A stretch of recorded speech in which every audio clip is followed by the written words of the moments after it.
Hey! Hello! Hello everyone! I'm Jack, Panda, obviously. And hey, I hope everyone's all good today. Hope everyone's well, everyone's slept well, and everyone's feeling good. And hopefully relaxed. Because being relaxed would be about right for what we're doing today. Which, as usual, is going to be, or semi-usual anyway. It was different last week, but yeah. I'm going to be doing our usual reading stream. And I'm excited as always because I love to read and I love this book. So I hope everyone else can love it just as much as I do. I'm going to turn that down a bit more. Anyway. So last we left off, Lister had just found out that he had been left in cryogenic stasis for a few million years as the result of a massive catastrophe on board Red Dwarf. He had found that he was essentially the god of a race of cat people, and also that the only person he was travelling through space with, as the last human being alive, is the hologram of Arnold Rimmer, his dead bunkmate, who he can't stand. And yeah, that's where we leave off, with Lister planning to go back into stasis so that they could travel 8 million or 3 million or however many years it was back to the planet Earth. So we start off on chapter 8. Jump here, jump back, wah! The cat slinked down the corridor, pulling a clothes rack on wheels which was packed with suits. Blue suits, green suits, red suits, polka dots, stripes, checks, silk suits, fur suits, plain suits. Each one he'd made himself during the years he'd been trapped down in the cargo hold. Jump up, jump down! The cat spun around and did a little dance without breaking stride. He reached the vacuum storage floor, where Lister was waiting impatiently. What are you doing? I'm doing what you said to. I said bring a few basic essentials you can't leave behind. Right, agreed the cat. And this is all I'm taking. Just this and the other 10 racks. Travel light, move fast. Wah! He spun on the spot. You can't pack all this in vacuum storage. It'll take ages. The cat's face drooped. He'd spent the last 2 hours trying to whittle his enormous collection down of his favourite 100 suits. He'd been cruel with himself. The yellow DJ with green piping had gone. The imitation walrus hide with the fake zebra collar was history. And his red PVC morning suit with the matching top hat and cane down the tube. You can take 2 suits, Lister said firmly, and that's it. 2 suits? The cat laughed mockingly. 2? And I'm staying, buddy. You can't stay. When I come out, you'll be dead. 2 suits is dead. Pick. The cat walked up and down the racks, then he walked up and down the racks again. Then he went behind the racks and walked up and down them on the other side. How many did you say it was? 10? 2. Oh, man. The cat walked up and down the racks again. Lister walked to the rack, grabbed 2 suits, and thrust them roughly into the vacuum trunk. Okay, those are the 2 suits you're taking. The cat picked up the arm of the first suit on the rack and shook it by the sleeve. Bye, man! He tapped it on his padded shoulder and went to the next one. Lister sighed. I'd better go say so long to Rimmer. Bye, baby, said the cat to his next suit. I'm gonna miss you. Lister walked off down the corridor. We're going into stasis in 10 minutes. I'll meet you in the sleeping quarters. Hey, the cat called. If I cut off my leg and leave it behind, can I take 3? It didn't make sense. As Holly flicked through the 4 zillion megabytes of Navicomp data and simultaneously cross-checked the information against all the sensor status databanks, he found it impossible to avoid the conclusion that Red Dwarf was 0.002 seconds away from doing something completely impossible. It was about to break the light barrier. True, the average cruising speed for a vessel the size of Red Dwarf was 200,000 miles an hour. True, they had been accelerating constantly for the last 3 million years. True, the ship was now clocking up to 669,555,000 miles an hour, which was just 45,000 miles an hour below the speed of light. And true, in 0.0019 seconds, they would break the light barrier. The thing was, it wasn't possible. Light is the speed limit for the universe. Nothing travels faster than light. All of which was good. What wasn't so good was that the Red Dwarf was about to do exactly that, in 0.017 seconds. It didn't make sense. Holly reprogrammed the drive computer to slow down, which the drive computer did. But because they were accelerating so fast, slowing down merely meant they were accelerating slightly less quickly than they were before. However, they were still accelerating, so they were slowing down, but still going faster. That didn't make much sense to Holly either. The only thing that was clear was that by the time they'd slowed down enough to actually be slowing down, in the sense of going slower rather than the kind of slowing down that meant they were actually getting faster, albeit faster more slowly, they would have broken the light barrier, which was impossible, and they were due to do this in 0.0013 seconds. Holly hummed softly. Holly had only uncovered all this when he tried to chart the ship's return back to Earth. At first, he'd assumed it was possible to do a 3-point turn or loop-the-loop, but according to his calculations, it would take the best part of 350,000 years just to do a fairly sharpish U-turn. Then Holly got his plan. If he could maneuver Red Dwarf into orbit around a planet, they could use the gravitational pull to slingshot out 180 degrees later on a heading back to Earth. Brilliant! Who said he was getting computer senile? Of course, this fancy Dan astrobatics talk was all a tiny bit irrelevant because they were about to break the light barrier, and Holly was fairly convinced that in doing so, they would all be instantly reduced to their component atoms. And as far as he could tell, this was going to happen in 0.000 seconds. Oh dear. That was now. Chapter 9. At the same instant, Lister was everything and he was nothing. His mass was infinite and his mass was non-existent. As he watched, his legs stretched out beneath him, as if he were teetering on top of the World Trade Center. Whoops. Staring down at his tiny feet miles below. His face buckled and rippled. His eyelashes hung down over his cheeks like huge palm trees. He was all colours and he was no colours. Instinctively, he reached out an arm to steady himself, and it telescoped away from across the now infinite space of the sleeping quarters as if it were elastic. He turned to get his bearings and found himself looking at the back of his own head. And then he was falling into himself, and when he opened his eyes, he discovered his head was in his stomach, and then just as quickly he mushroomed back out, and his head was the shape and size of an Egyptian pyramid. He tried to walk. A mistake. His legs became hopelessly tangled. He forgot how many he had, and where they should go. Each step was like trying to construct a wayward deck chair. And then he fell over, but he didn't go down, he went up. He folded round on himself to form a perfect cylinder, and everywhere he looked, there was him. Him, him, him, him, him, him, him, him, him, him, him, him, him, him. And all the hims started screaming as they spun, cutting orbits around themselves like electrons. And then it stopped. And he was just standing in front of the wash basin, his razor in his hand, looking at his soaped up face in the mirror. Holly appeared on the sleeping quarters monitor. "Whoops," he said. "My fault," and grinned contritely. "What happened?" "We've broken the light barrier." "I thought that was impossible." "Nah," said Holly.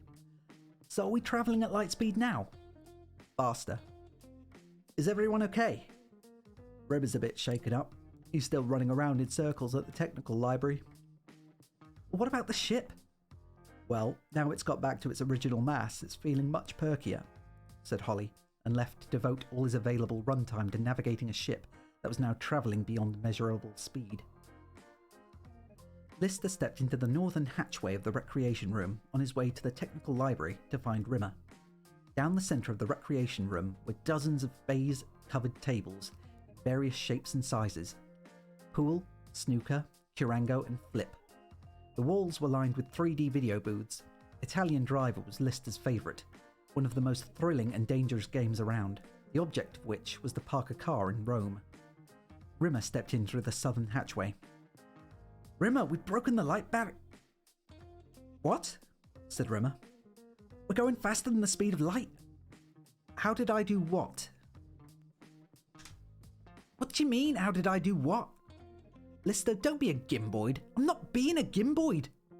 "How could I? I've just been in the library, thinking. Anyway, I've decided." Rimmer paused for no discernible reason and then yelled, equally inexplicably, "Shut up!" Wheeled around 180 and appeared to be addressing a dartboard. "As I was saying before I was so rudely interrupted, I've decided when you go into stasis, I want to be left on. I want to stay behind." "Are you alright, Rimmer?" "What things?" said Rimmer with a puzzled expression. "Eh? I said what?" Rimmer turned his head slowly, following some unseen object with his eyes. "What's going on?" Lister passed his hand in front of Rimmer's eyes. Rimmer stared blankly ahead. "You're space crazy," Rimmer said. "I'm space crazy. You're the one who's space crazy." "Well, it probably is deja vu," said Rimmer. "Sounds like it." He scratched the hologrammatic H on his forehead with his long, thin finger, shook his head, and then walked across the northern hatchway and stepped out. Simultaneously, another Rimmer stepped in through the southern hatchway. Lister whipped around just in time to see the first Rimmer's back disappearing around the corner. "Rimmer!" he said to the Rimmer who'd just come in. "You just this second walked out that door?" "What?" said this other Rimmer. "How did you do that?" Lister's head was flicking from exit to exit. "How did I do what?" "Rimmer, you just went out that door," said Lister pointed at the north exit. "And you've just come in this one." "Lister, don't be a gimboid. Look, I swear on my grandmother's life, as you walked out there, you came in here." "How could I? I've just been in the library, thinking. Anyway, I've decided." "Rimmer, I'm telling you." Lister walked to the centre of the room and stood with his back to the dartboard. "Shut up," Rimmer yelled, wheeling around to face him. "As I was saying before I was so rudely interrupted, I've decided when you go into stasis, I want to be left on. I want to stay behind." "Rimmer, you've just been in and said exactly these things." "What things?" "You said that. You said what things?" "I said what? And that. You said that too." "You're space crazy," said Rimmer. "Yes," said Lister, nodding. "And then you said it probably was deja vu." "Well, it probably is deja vu," said Rimmer. "Sounds like it." "Well, go on then. Scratch your H, shake your head and walk out." Rimmer scratched the hologrammatic H on his forehead with his long, thin finger, shook his head, then walked across the northern hatchway and stepped out. He'd caught the lift and was heading back towards the sleeping quarters before Lister caught up with him. "Rimmer, wait! Listen to me!" Suddenly, the cat raced out from the sleeping quarters and ran past them, clutching a bloodied handkerchief to his mouth. "My tooth! My tooth! I think I've lost my tooth!" Lister stopped the cat. Lister stopped. "Cat, what happened?" The cat raced by, ignoring him. Rimmer stood in the entrance to the sleeping quarters. "Look," he said quietly. The cat was standing motionless by the bunks, his lips slightly parted in a half-smile of disbelief. "Correct me if I'm wrong," said Rimmer, "but the cat just rushed past us and now he's standing here." "Did you get to him?" said the cat to Lister. Lister turned to Rimmer. "You see? Something weird is happening." "I was just sitting here," said the cat, "just waiting, like you said to wait. Then this appallingly handsome guy who was an exact replica of me appeared and started singing about fish." "It's something to do with light speed," said Lister. Rimmer called for Holly. Holly was busy. He was busy worrying. He'd given up trying to navigate the ship at super light speed. He was fairly certain they'd already passed directly through the middle of 7 planets and at least 1 sun. It was completely impossible to avoid them, because they only appeared on his navicomp after the event. Still, for some reason, the ship seemed to have survived intact, so he decided not to worry about it. Another slight concern was that the red dwarf seemed to be following another red dwarf, and they, in turn, seemed to be followed by yet another. In fact, when Holly examined it closely, they seemed to be flying in a convoy of at least 26 red dwarfs. Holly reasoned he couldn't do much about it, so he decided not to worry about this either. In fact, there was nothing he could do about anything, at least not until they dropped below light speed, which according to his calculations was 78 hours away. But Holly had a very low opinion of his own calculations, so he wasn't going to put too much faith on that. What? What is it? I'm busy. I'm trying to navigate. Holly's digitized face appeared blurry and ill-defined. What's the problem? You've got an IQ of 6,000, haven't you? Look, I've got to steer a ship the size of a small South American republic at speeds hitherto uncounted in the realm of human experience. We're travelling faster than the speed of light. We pass through things before I've even seen them. Even with an IQ of 6,000, it's still brown trousers time. Just tell us what's happening. You're seeing future echoes. Because we're travelling faster than light, we're overtaking ourselves in time. You're catching up with things you're about to do before you've actually done them. Future echoes, he repeated. Okay? So, said Lister, the cat is going to break his tooth sometime in the future. What tooth? Nobody's going to break my tooth. How long is this going to last? Until the reverse thrust takes effect and we drop below light speed. Holly's image closed one eye and did some mental arithmetic, which was probably wrong. 73 hours and 14 minutes, he said as confidently as he could. Nobody is going to break my tooth. Look, Rimmer spluttered. There's another one. A photograph was slowly materializing on Lister's bunk side table. It was a photograph of Lister. A photograph of Lister wearing a white surgical gown, standing outside the ship's medical unit. His eyes were dark and weary, but he was grinning. In his arms, wrapped in silver blankets, were 2 newborn babies. 2 babies? Lister looked up at the cat who was craning over his shoulder. He reached out to pick up the photograph, but his hand passed through it and the picture slowly evaporated. Where do we get 2 babies from without a woman on board? Lister was having an argument with the dispensing machine. Chapter 10. Lister was having an argument with the dispensing machine when he heard the explosion. It was a simple dispute, and the dispensing machine was completely in the wrong.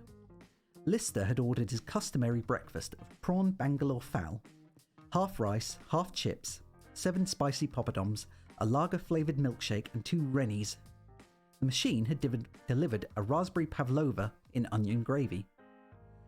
There's something wrong with your voice recognition unit? Coming right up, said the dispensing machine, and served up 2 lightly grilled kippers. No, you don't understand. There's a malfunction somewhere.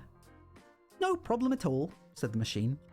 Rare, medium, or well done, and then dispensed 43 pounds of raw calf's liver. Forget it. Forget the food. Can you just give me a coffee?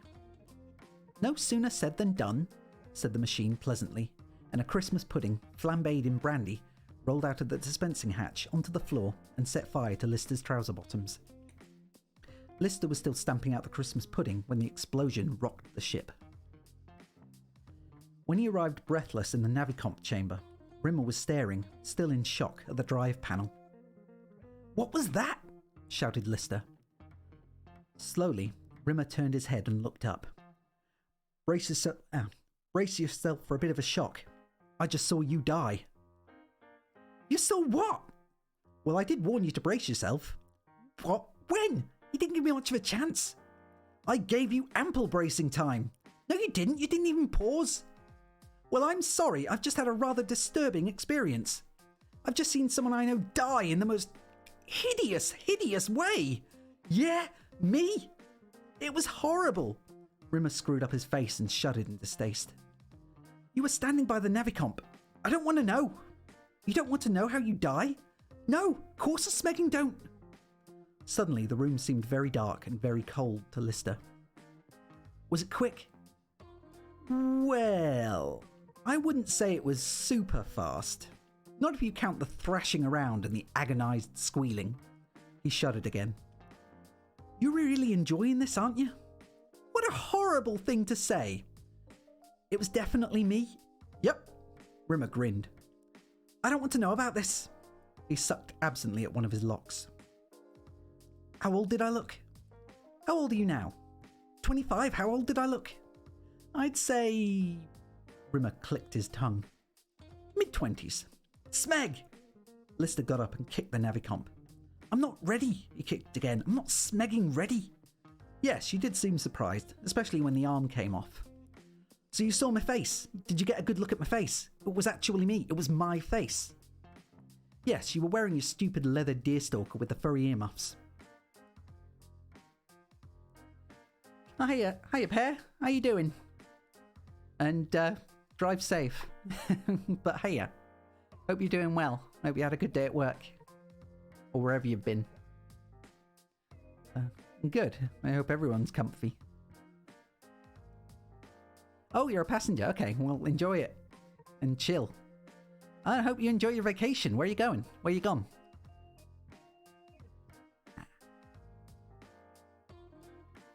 You are...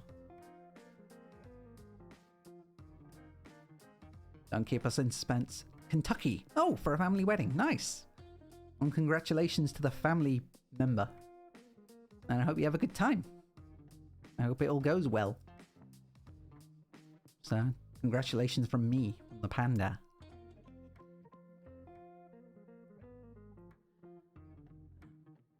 Let's see, where was I? Yes, you were wearing your stupid leather deerstalker with the furry earmuffs. Oh, a big spacey 2020 minivan. Oh, lots of room then. So you can stretch out a bit. Hopefully.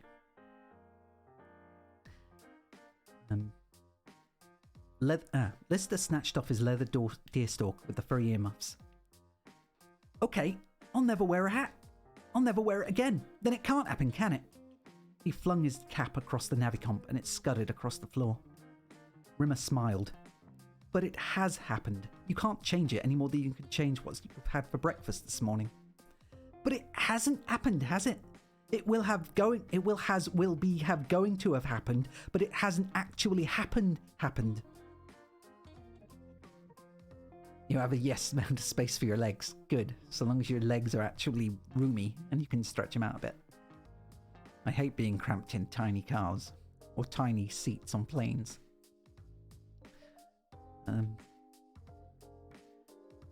The point of it is, it has happened. It just hasn't taken place yet.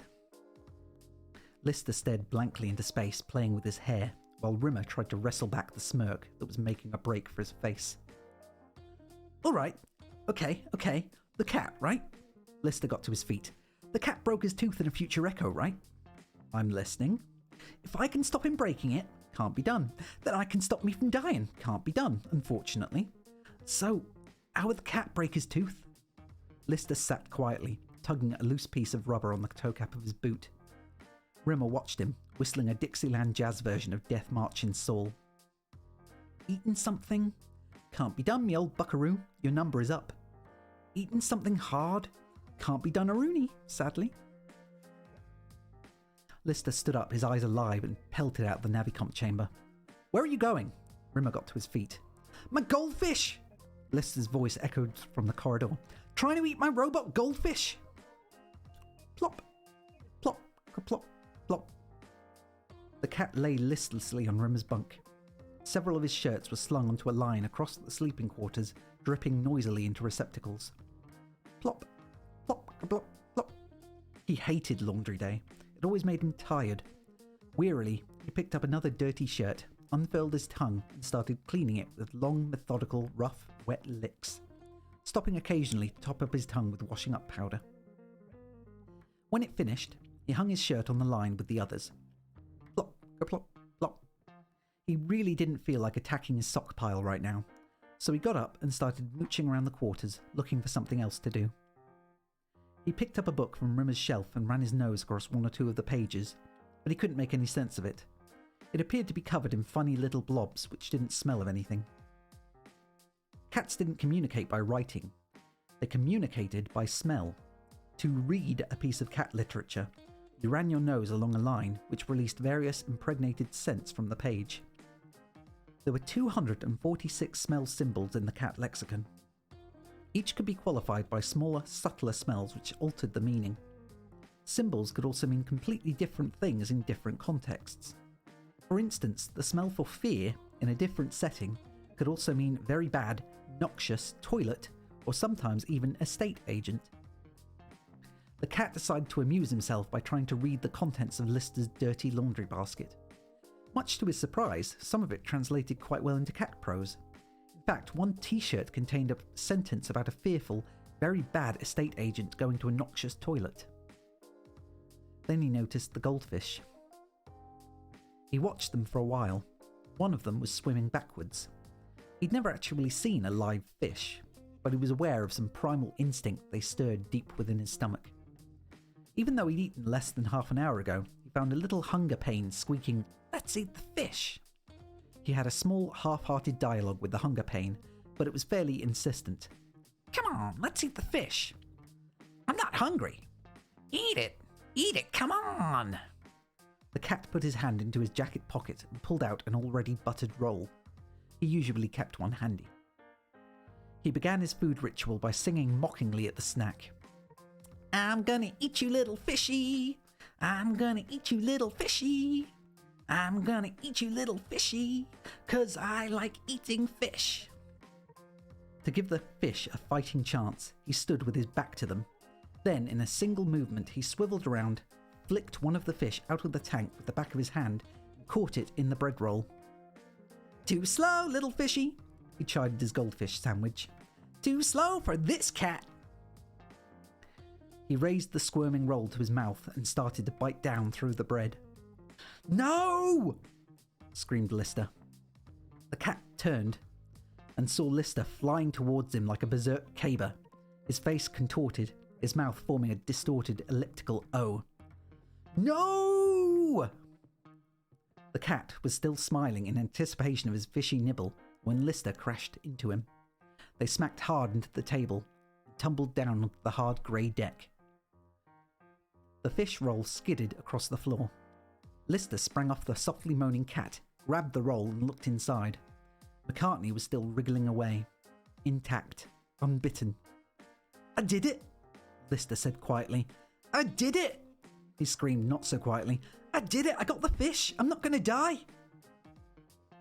He did a victory dance like the zero-G He did a victory dance like a zero-G ceiling receiver who'd just scored a winning touch-up.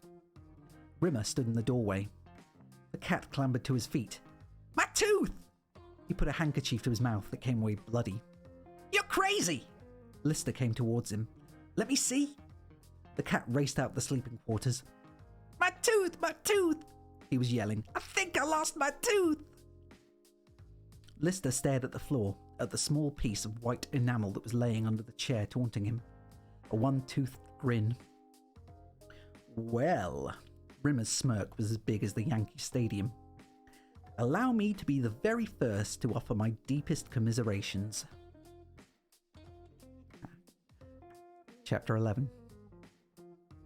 Lister spun the cap off the bottle of Glen Fujiyama, Japan's finest malt whiskey, and poured a generous measure into a pint mug. Rimmer lay on his bunk, whistling pleasantly, his hologrammatic eyes a twinkle. Every opportunity he got, he tried to catch Lister's eye and wink at him cheerily. Lister took a gulp of whiskey. "You're loving this, aren't you?" "Oh, you're not still going on about your impending death, are you? For heaven's sake," fake Scouse accent, "change the record, flip the channel. Death isn't the handicap it once was. For Smeg's sake, cheer up." "You are, aren't you? You're loving it." "Holly, I'd like to send an internal memo. Black border. Begins, to Dave Lister. Condolences on your imminent death." Rimmer half closed his eyes. "What's that poem?" "Oh, yes. Now, weary traveller, rest your head, for just like me, you'll soon be dead." "You're really sick, you know that." "Come on." Rimmer made the last 3 full seconds. Too short then. "It's all you ever talk about. Frankly, Lister, it's very boring." "You are. You're loving it." "You're obsessed." You realise when I die, you're going to be on your own. Can't wait. I thought you didn't want that. I thought that's what you were bleating on about before. No, what got me down wasn't being on my own. It was the idea that you were doing so much better than me. Staying young and being alive, it was all too much to take. Now, me old buckaroo, the caliper's on the other foot. Lister gave up trying to argue. It was just adding to Rimmer's pleasure. I remember my grandmother used to say, there's always some good in every situation. Absolutely, absolutely, agreed Rimmer. And looking on the bright side in this particular situation, you are about to do the largest split you've ever done in your life. So I get blown up, right? Bits of you do. What's that thing? I think it's part of your digestive system. The long purpley thing with the knobbly bits. You only ever see them hanging in Turkish butcher shops. Well, whatever it is, that fair flies above the navicomp chamber. It was sort of like a wobbly boomerang. Smeg off. Temper? I don't want to die. Neither did I. But it's not fair. There's so much I haven't done. Lister started to think about all the things he hadn't done. For some reason, one of the first things that came to his mind was the fact he'd never had a king prawn biryani. Whenever he'd seen it on the menu, he'd always played safe and ordered chicken or lamb. But now he would never have a king prawn biryani. And books. There were so many he'd meant to read but hadn't found the time. I've never read... Actually, when he thought about it, he realised he'd never read any book. It wasn't that he didn't like literature. It was just that generally he waited for the film to come out. And a family. He'd always assumed one day he'd have a family. A real family, not an adopted one. A real one. And he'd always wanted to spend a lot of time doing the thing you had to do if you wanted to get a family. He hadn't done nearly enough of that. Not nearly enough. A lot, but not nearly enough. He was dimly aware that Rimmer was speaking, and Lister grunted occasionally to give the impression he was listening. But he wasn't. He was remembering his old job back on Earth. His old job parking shopping trolleys at Sainsbury's supermarket, built on the site of the old Anglican cathedral. One time the manager had caught him asleep in the warehouse. He'd constructed a little bed out of bags of salt, hidden from view behind a wall of canned pilchards. The manager had 2 GCSEs, a company car and a trainee moustache. He'd lectured Lister for an hour about how, if he applied himself, within 5 years he could be a manager himself, with a company car and presumably a trainee moustache. On the other hand, the trainee moustache warned him, if he didn't apply himself he'd be parking shopping trolleys for the rest of his natural. Lister, who knew it was no genius, also knew for absolute certain he was 147 times smarter than the manager. Nonetheless, he'd found this pep talk extraordinarily disturbing. He knew he didn't want to spend all of his life parking shopping trolleys, and equally, he couldn't get excited about becoming stock control manager at Sainsbury's megastore, Hope Street, Liverpool. The manager took him by the lapels and shook him. He told Lister he had to make the grade and become an SCM, or his life would never amount to shit. And now, as he sat there, knowing he'd probably only got a few hours to live, it occurred to him for the first time ever that the pompous goit with the trainee moustache would probably turn out to be right. And that hurt. That really hurt. And that was how he spent most of the evening, tugging at the whiskey bottle, reviewing his crummy life. And it wasn't the mistakes he made that haunted him, it was the mistakes he hadn't got round to making. He flicked through the catalogue of missed opportunities and unfulfilled promises. He thought about the magnificently unlikely string of coincidences which had brought him into being. The Big Bang, the universe, life on Earth, mankind, the zillion to one chance of the particular egg and sperm combinations which had created him. It had all happened. And what had he done with the incredible good fortune? He'd treated time like it was urine and pissed it all away into a big empty pot. But no, it wasn't true. He'd had triumphs, a little voice from the whiskey bottle was telling him. He'd been at the Superdome the night in London when the Jets played the Berlin Bandits in the European Divisional Playoffs, when Jim Bexley Speed, the greatest player ever to wear the roof attack jersey, had the greatest game of his great career. He'd seen that famous second score when Speed had gone round 9 men, leaving the commentators totally speechless for the first time in history. for fully 9 seconds. That was a triumph, just being there. He was alive and there that night. How many men could say that? Then there was the time at the Indiana takeaway in St. John's Precinct when he tasted his first shami kebab and become hopelessly and irrevocably hooked on this Indian hors d'oeuvre. True, he dedicated a good deal of the rest of his life searching for another truly perfect shami kebab, and true, he'd never found one, but at least he'd tasted one food of the gods, perfect shami kebab. How many men could say that? And then there was KK. True, they'd only dated for 5 weeks, and the last week had been a bit sour, but 4 weeks of Christine Kachansky being madly in love with him. Christine Kachansky, who was so beautiful she could probably have got a job on the perfume counter at Lewis's. And she'd fallen in love with him for 4 weeks. 4 whole weeks. How many men could say that? Not that many, probably. And the night in the Egbert Arms when he played pool. That night when, for some unknown reason, everything he tried came off. The goddess of barroom pool looked down from the heavens and blessed his cue. Every shot, dunk, straight in the back of the pocket. They couldn't get him off the table. He was unbeatable. 3.5 hours, 17 consecutive wins. He became a legend. He never played pool again because he knew he wasn't that good. But that night in the Egbert Arms, he became a legend. A legend at the Egbert Arms. How many men could say that? He was drunk. How many men could say that? He fell asleep in his chair. How many men could say that? At 3 a.m, he was awoken by Holly.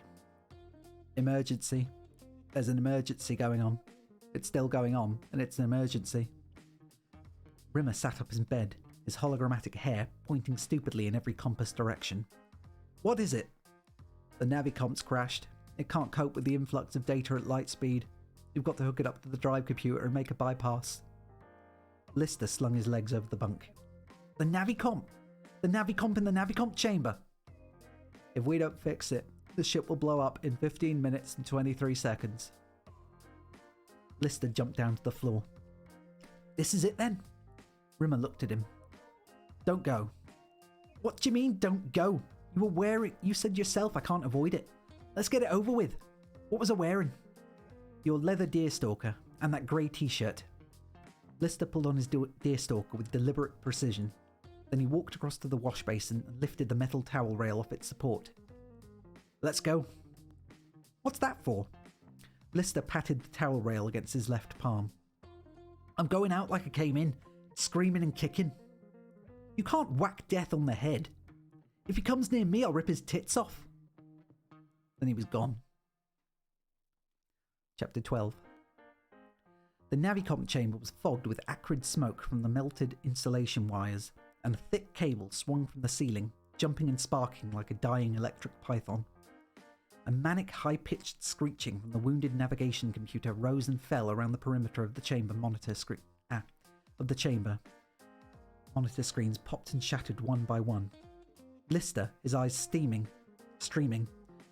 fumbled for the bypass unit strapped to the wall and, following Holly's shouted instructions, dragged it across the broken glass and hooked it up to the main terminal.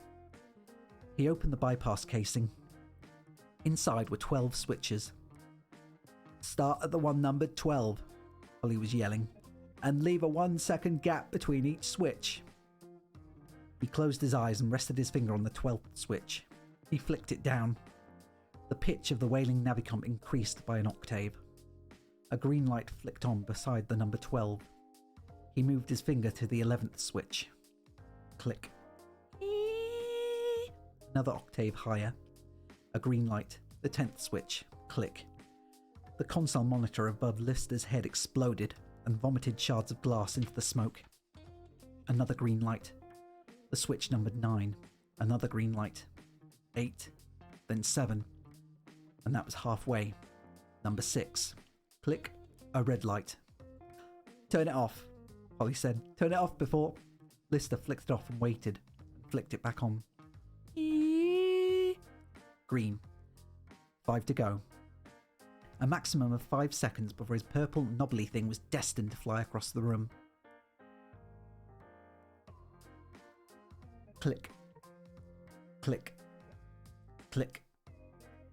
Just 2 left. 2 little switches. Lister wanted it to happen now, the penultimate switch. He didn't want to flick on the last one knowing it would be the one to kill him. He wanted to have that slight element of surprise, but he was disappointed. Click. Green light. Sorry. The pitch of the screeching navicomp was now so high, it was almost beyond his hearing threshold. Hardly a noise, more a feeling. A pointed squeal, a maniac sawing away at the top of his skull. Black smoke thrust its arm down his throat and started to yank out his lungs. Lister stared at the last switch. He rested his finger on it and felt its smoothness. Then he screamed. He screamed and pressed it. And nothing. Just silence. Then a red light that flickered to green, then back to red.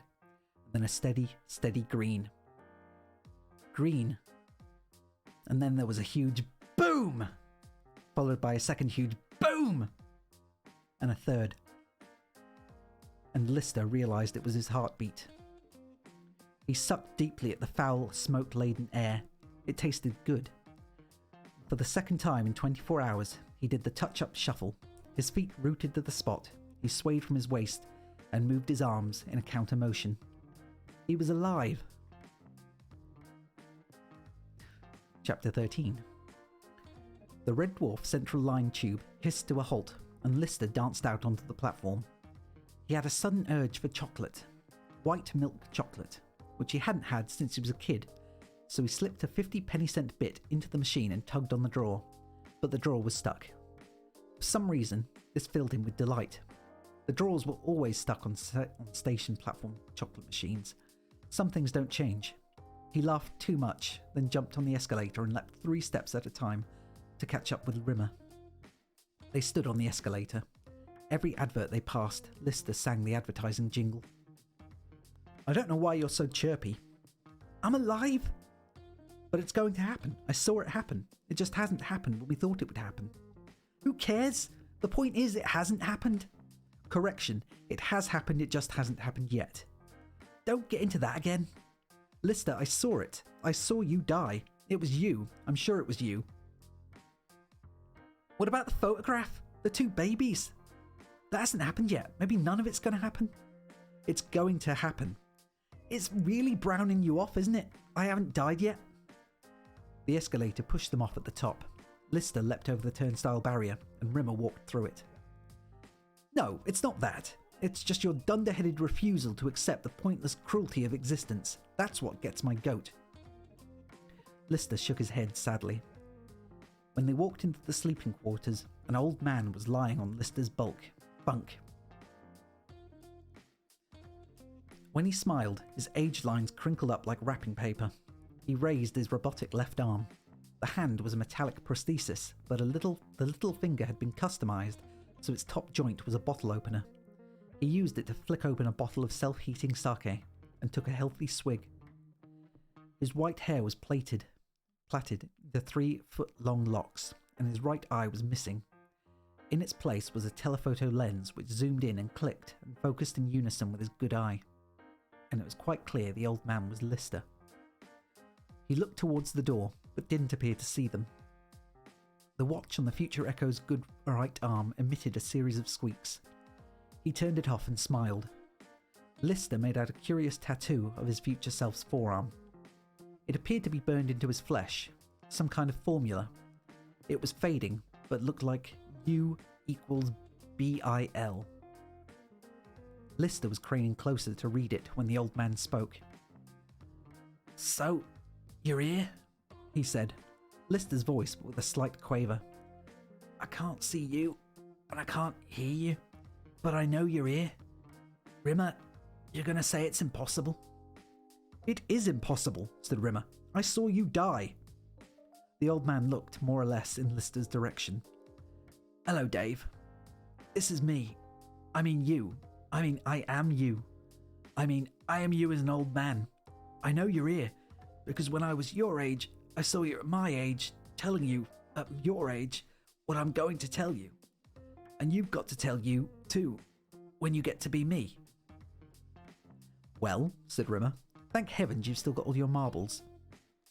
The person you saw die, Rimmer, was Bexley's son. Rimmer frowned. Who's Bexley? I was always going to call my second son Bexley, said Lister, after Jim Bexley Speed. Dave, it wasn't you that Rimmer saw in the Navicomp chamber. It was Bexley's boy. It was your grandson. Lister sat heavily into a chair. It was too much to take in.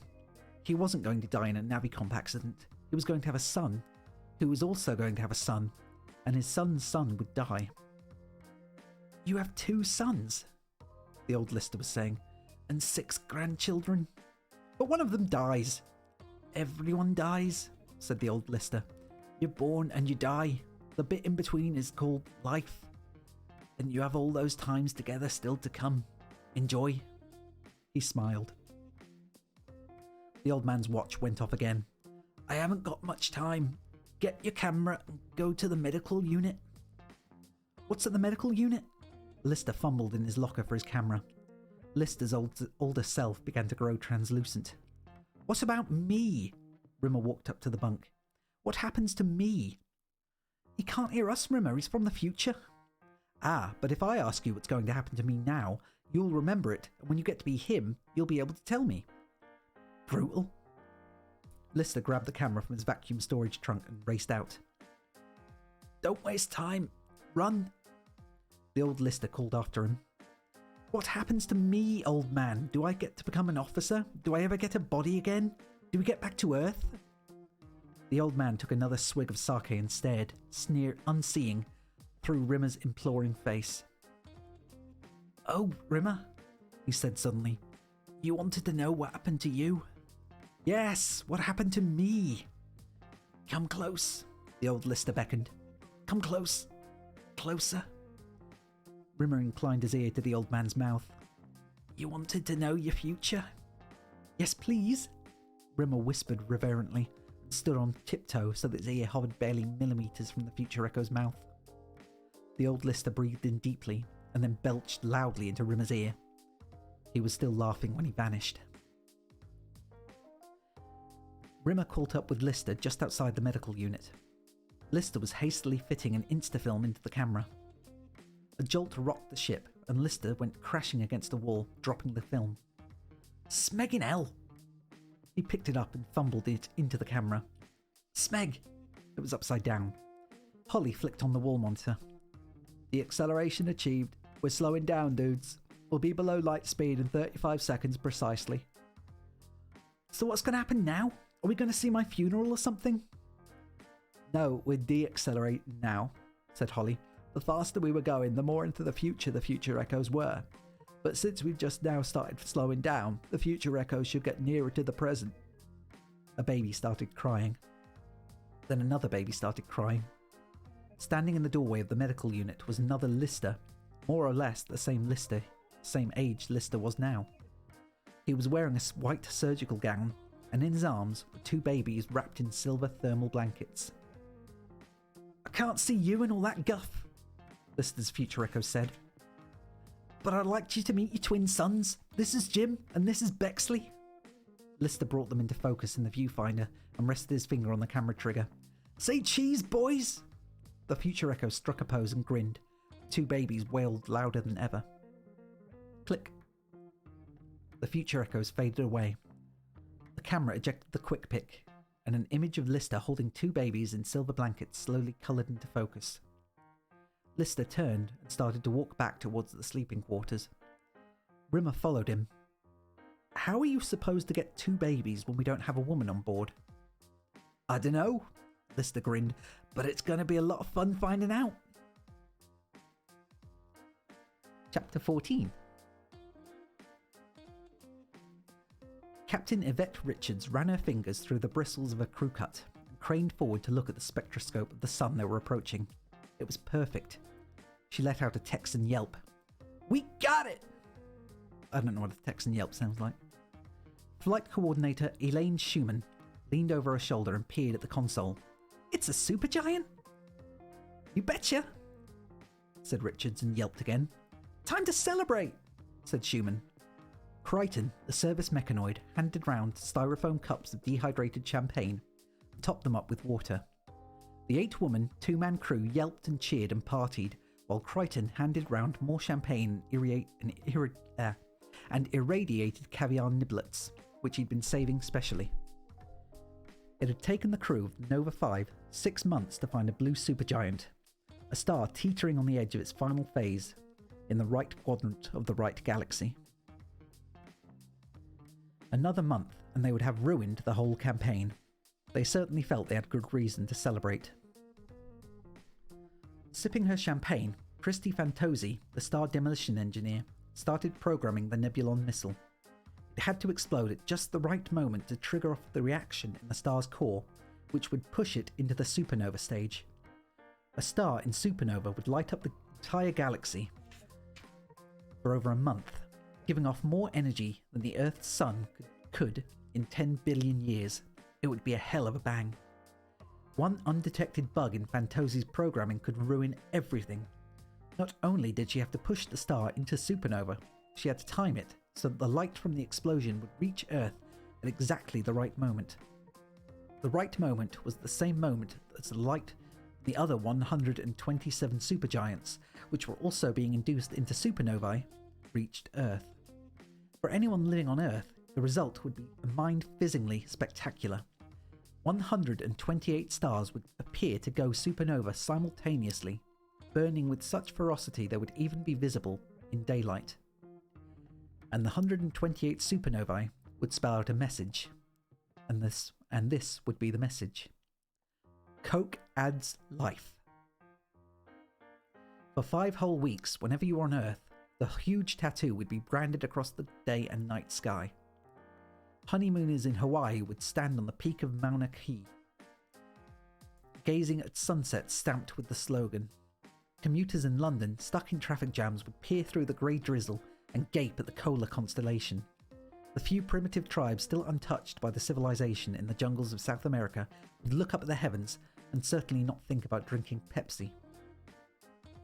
The cost of this single 3-word ad in star writing across the universe would amount to the entire military budget of the US for the whole of history.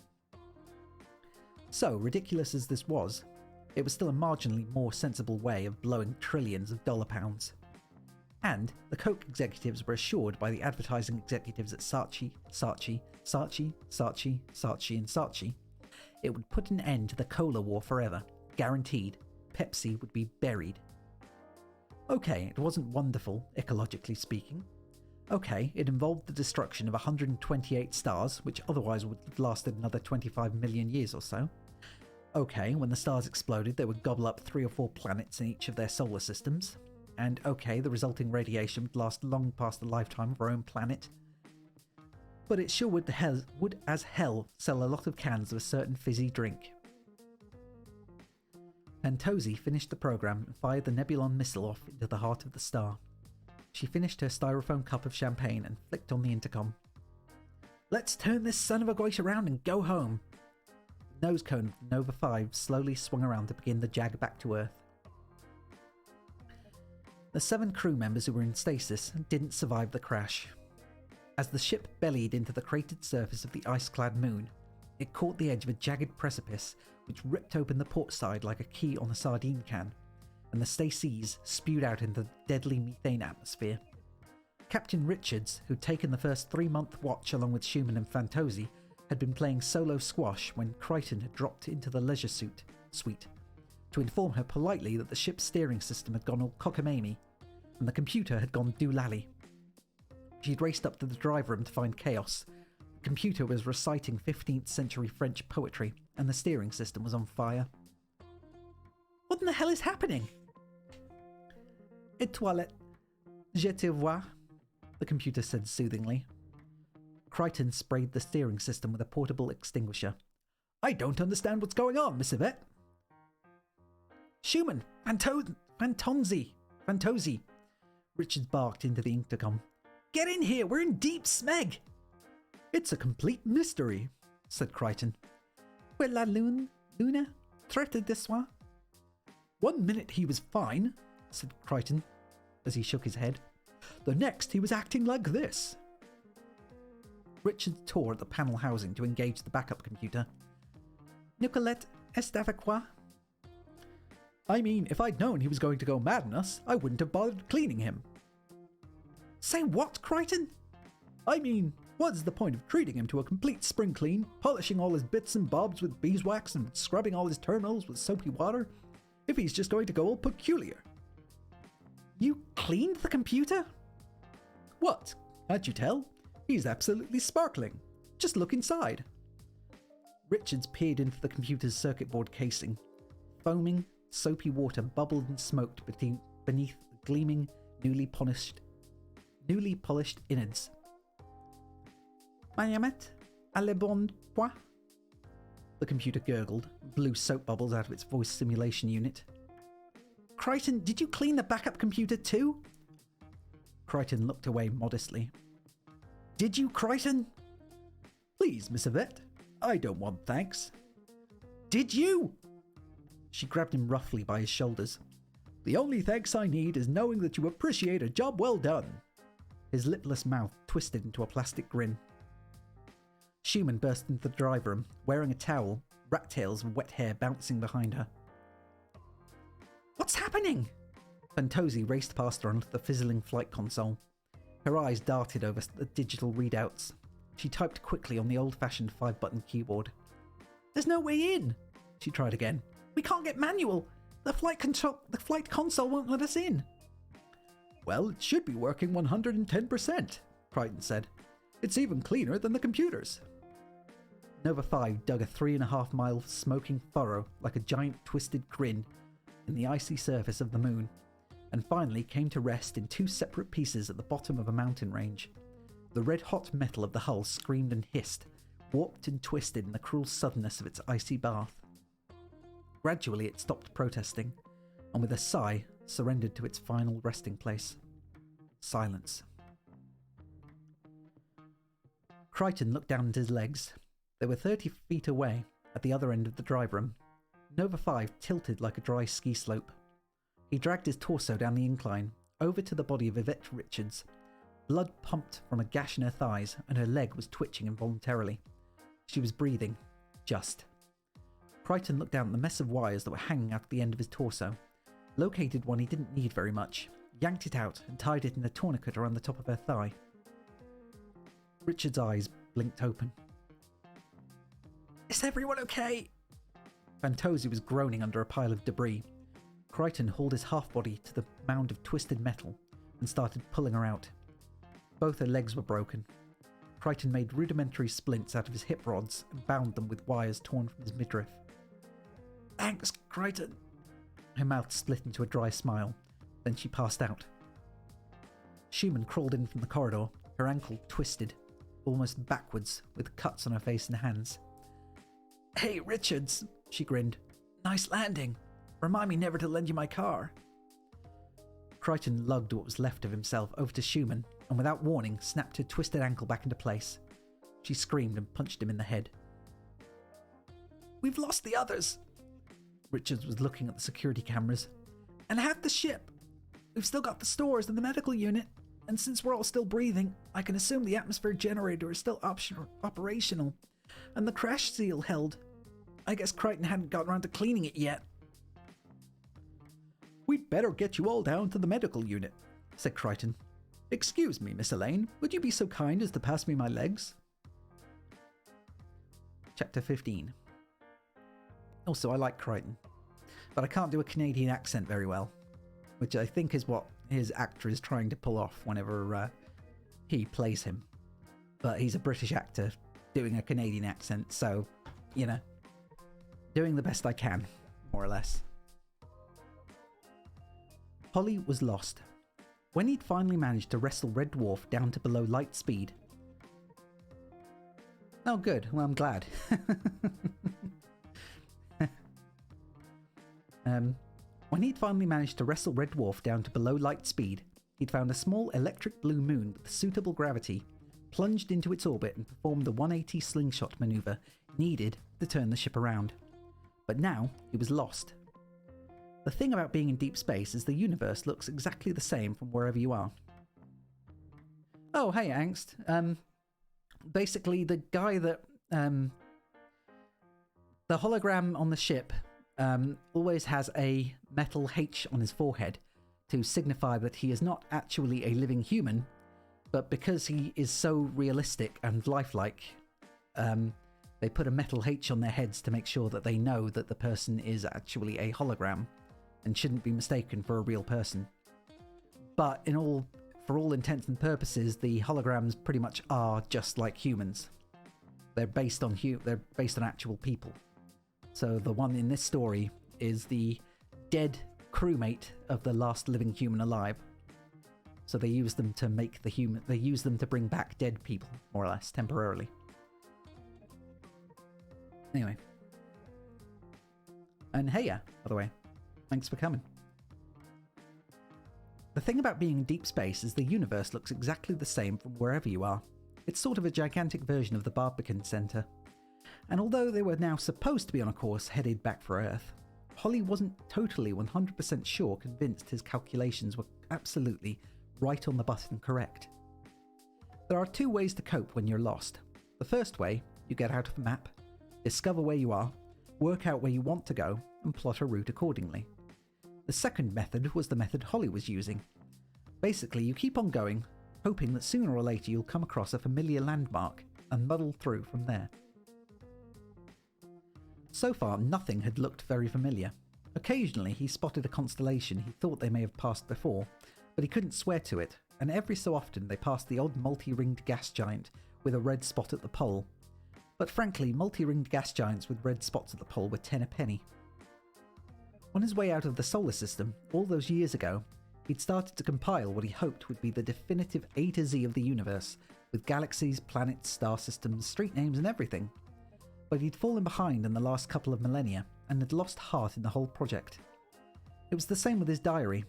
Every year he began to log the events of the voyage in eloquent detail, but every year, by January the 13th, he'd generally forgotten to keep it up, and the rest of the diary just comprised a few important birthdays. His creators, his own, Netta Muskets and Joe Clumps. And the only reason he included Joe Clumps was to remind himself not to send him a card, because he'd written 0G football. It's a funny old game. So until he'd spotted a star or a planet he recognised, Holly amused himself by devising a system totally to revolutionise music. He decided to decimalize it. Instead of the octave, it became the decative. He invented two new notes, H and J. Holly practiced his new scale. Do, re, mi, fa, sol, la, wo, bo, ti, do. It sounded good. He tried it in reverse. Do, ti, bo, wo, la, so, fe, mi, re, do. It would be a whole new sound. Whole rock. All the instruments would have to be extra large to incorporate the two new notes. Triangles with 4 sides. Piano keyboards the lengths of zebra crossings. The only drawback, as far as Holly could see, was that women would have to be banned from playing the cello unless they had birthing stirrups or elected to play at side saddle. This exercise in restructuring the 8-note musical scale helped keep his mind off a number of major perturbations. One of these was that they were running worryingly low on a number of major supplies that had been consumed by Cat's kind during Lister's stay in stasis. Checking the supply list was a bit like opening a bank statement. Sometimes when you're feeling good and things are going well, you can take the news, even though you know it's going to be hideous. Other times, most of the time, that bank statement can stay unopened for weeks. The ranks of figures lurk inside the missive, like warped hobgoblins, evil, deranged, waiting to leap out and suck out your life force. Pandora's box in an envelope. That's pretty much how Holly felt about the ship's inventory. The last time he'd mustered enough courage to take a peek, he'd discovered some goose-pimpling shortages. Although they had enough food to last 50,000 years, they'd completely run out of shake and vac. They had little fruit, few green vegetables, very little yeast, and only 1 after-8 mint, which he was sure no one would eat because they were all too polite to take it. So, to take his mind off the problem, Holly began singing his first decative composition, Quartet for 9 players in H sharp minor. He'd just reached the solo for trombone player with 3 lungs when the incoming message reached the ship's scanning system. Since Lister realised he couldn't possibly go into stasis on the grounds that the future echoes of himself had told him he didn't, he decided he wouldn't, and instead, he tried to make the best of a difficult situation. While he waited for the babies to show up, whenever and however that was, he elected to have some fun. He'd found a jet-powered space bike in the docking bay, and was overhauling it with a view to going on a joyride through an asteroid belt. With a rag soaked in white spirit, he sat on the bunk, methodically cleaning the greasy machine parts which were scattered all over his duvet, while Rimmer paced up and down the metal-grilled floor of the sleeping quarters. Mi esperas que ciam vi venos la vetero estos mida, said the language instructor on the vid screen, and left a pause for translation. Rimmer paced. Wait a minute, I know this. Hang on, don't tell me. Without looking up from the jet manifold he was fervently greasing, Lister chimed, I hope when you come the weather will be clement. I hope when you come the weather will be clement, the woman on the vid disc concurred. Don't tell me that, I would have gotten it. Bonvolu de... I can't read Esperanto. Bonvolu derkiti min al kivensla hotelo. The recording instructor prompted. Ah, yes, this is from that one last time. I remember this. Oh. Lister took the screwdriver out of his mouth. Please, could you direct me to a 5-star hotel? Wrong, actually. Totally, completely, and utterly, totally wrong. Please, could you direct me, the instructor said, to a 5-star hotel? Lister, would you please shut up? I'm just helping you. I don't need any help. Rimmer had decided to put his demise behind him and vowed to make his death as rich and fulfilling as was humanly possible. And so he had taken up again his Esperanto language studies. Although technically Esperanto wasn't an official requirement for a promotion, officers were generally expected to be reasonably fluent in the international language. Le mango estis bonega. De leg coren gratulon a la Christo.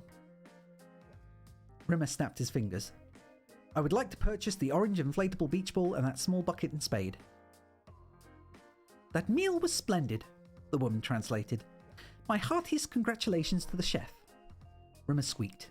Is it? He asked the vid to pause. You've been studying Esperanto for 8 years, Rimmer. How come you're so hopeless? Oh, really? And how many books have you read in your entire life? The same number as Woofy Sprog, the plasticine dog. 0. I've read books, lied Lister. We're not talking about books where the main character is a dog called Ben. Not books with 5 cardboard pages, 3 words a page, and a guarantee on the back which says, this book is waterproof and chewable. Lister sprayed some WD-40 onto a spark plug. I went to art college. You? Yeah? How did you get into art college? Usual way? The usual, normal, usual way you get into art college? Failed all my exams and applied. They snapped me up. Did you get a degree? Rimmer's pulse quickened. Please God, don't let him have a degree. Nah, dropped out. Wasn't there long. How long? Lister looked up and tried to work it out. 97 minutes. I thought it'd be a good skive, but I took one look at the timetable and checked out. It was ridiculous. I had lectures first thing in the middle of the afternoon. 2:30 every day. Who's together by then? You can still taste the toothpaste. He shuddered at the memory and went back to cleaning the bike parts. Rimmer shook his head and restarted the language tape. La mueno aspectas bonega. Mi provos la coquetacion. There. Ah, now this one I do know.